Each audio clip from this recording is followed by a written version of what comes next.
Hola chicos, ¿cómo les va? Hoy vamos a seguir trabajando con corchos. Hoy vamos a realizar una alfombra. Los materiales son corcho, una goma eva de la medida que ustedes quieran armar la alfombra. Y las herramientas que vamos a usar son un pedazo de madera para cortar, un cúter y un pegamento universal. Bueno, lo primero que vamos a hacer es cortar los corchos. Voy a abrir el cúter bien abierto, voy a tomar con mi mano con mucho cuidado entre los dos dedos el corcho y voy a cortar la mitad del corcho. Yo para la medida de alfombra que voy a cortar, que voy a hacer, voy a tener que cortar aproximadamente 70 corchos. Así que hay que tomar vino nomás.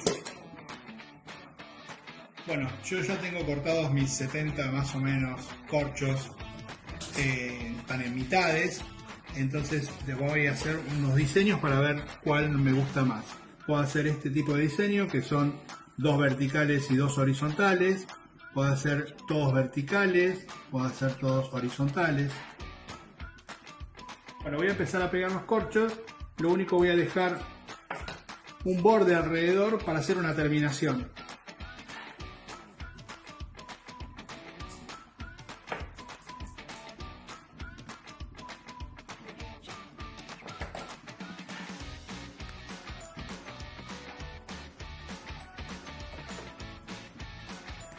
Y así hasta terminar toda la alfombra.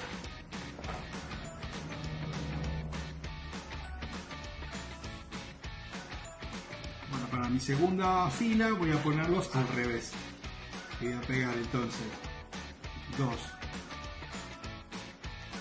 verticales y dos horizontales.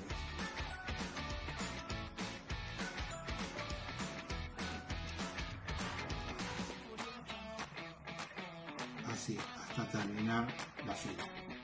Bueno, ya terminé de instalar todos los corchos en la alfombrita y ahora lo que voy a hacer es hacer el borde con un corchito detrás del otro.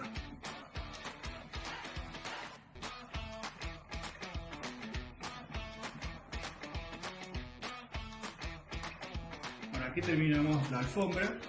La podemos usar como felpudo cuando entramos a casa o cuando salimos de ducharnos para apoyar los pies.